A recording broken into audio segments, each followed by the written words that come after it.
आपण अन्नत्याग आंदोलनावर ठाम, धनंजय देशमुखांची भूमिका. मस्साजोग ग्रामस्थांसह आजपासून अन्नत्याग आंदोलन.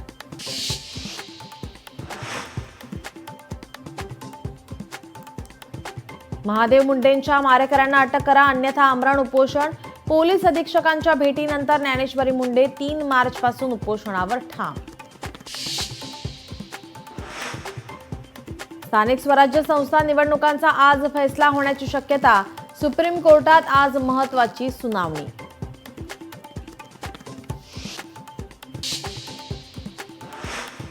न्यू इंडिया कोऑपरेटिव्ह बँकेच्या ग्राहकांना दिलासा. खातेदारांना 27 फेब्रुवारीपासून 25,000 रुपयांपर्यंतची रक्कम काढता येणार. पैसे काढण्यासाठी बँक शाखा एटीएमचा वापर करता येणार.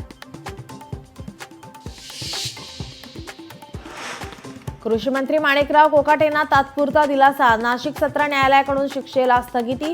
सरकारी वकिलांच्या युक्तिवादानंतर उद्या कृषी मंत्र्यांचं भवितव्य ठरणार. नीलम गोऱ्हेंचं वक्तव्य मूर्खपणाचं. नीलम गोऱ्हेंच्या वक्तव्यावर शरद पवारांची प्रतिक्रिया.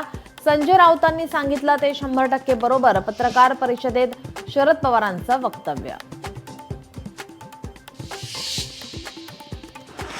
मस्साजोग प्रकरणी भावना तीव्र. आत्मसन्मान असता तर त्यांनी पद सोडलं असतं. नाव न घेता शरद पवारांच्या धनंजय मुंडेंना कानपिचक्या.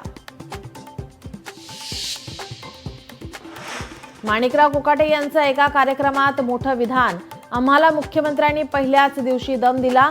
जास्त मस्ती कराल तर घरी जाल, कोकाटेंचं वक्तव्य.